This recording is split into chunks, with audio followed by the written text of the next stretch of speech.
Today I'm going to discuss the joint-by-joint approach, and I'm going to tell you how to use it in your own training.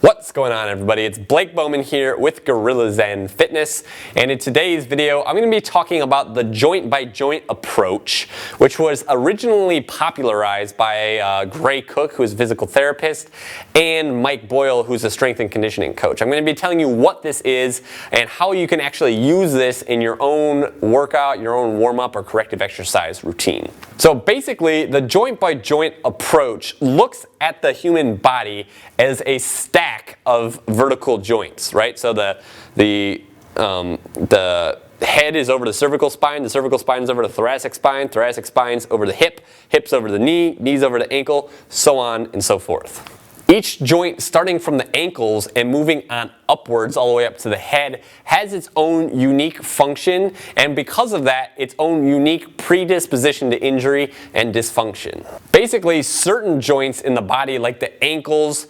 and the hips and the thoracic spine, tend to become stiff and need mobility work, whereas other joints like the knees, the lumbar spine, and the cervical spine in your neck, or the low back in the neck, tend to need more stability because they're naturally a little too mobile.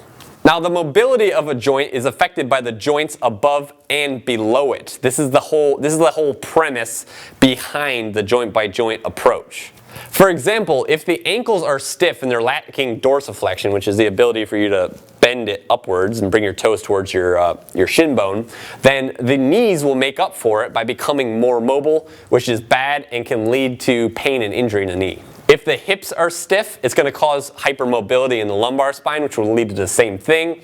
And if the thoracic spine is stiff, that can lead to hypermobility developing in the neck the same way, okay? And also the lumbar spine, which is why the thoracic spine is so important to keep mobile, because it can create problems in the neck and the lower back. Contrary to popular thought, it's not typically the stiff areas of the body that are injured, it's the hypermobile areas, okay?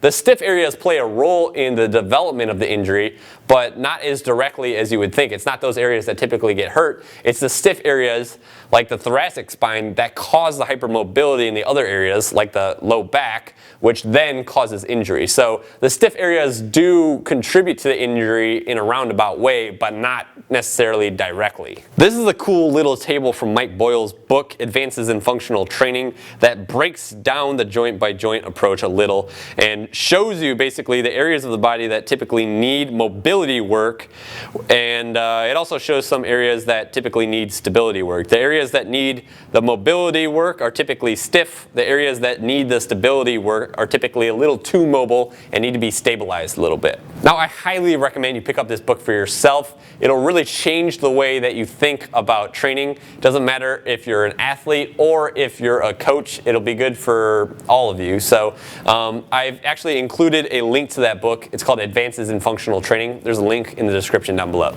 Also, I highly recommend you check out Gray Cook and his functional movement screen. He's putting out some awesome content. My friend Ryan DeBell over at the Movement Fix actually just recorded a podcast with Mike Boyle, so go ahead and check Ryan DeBell out at the Movement Fix as well. He's here on YouTube. I believe he's also got another podcast scheduled with Gray Cook, which is pretty cool. But yeah, really, coming down to this joint-by-joint approach, it really tells you a lot about your body and your own dysfunctions, right? So if you're feeling pain or injury in any of those areas that tend to be hypermobile, like the knees, the lower back, or the neck, really look at the body with that joint-by-joint perspective. Look at the joints around it for stiffness, right? You know, there is a major correlation, I've talked about this before in my past, with ankle mobility and knee pain, right? So if your knees are hurting, obviously I'm not a physician, but I've been doing this for a long time. I'm a corrective exercise specialist. If your knees are hurting, check your ankles for mobility issues, right? If your low back's hurting, check your hips, right?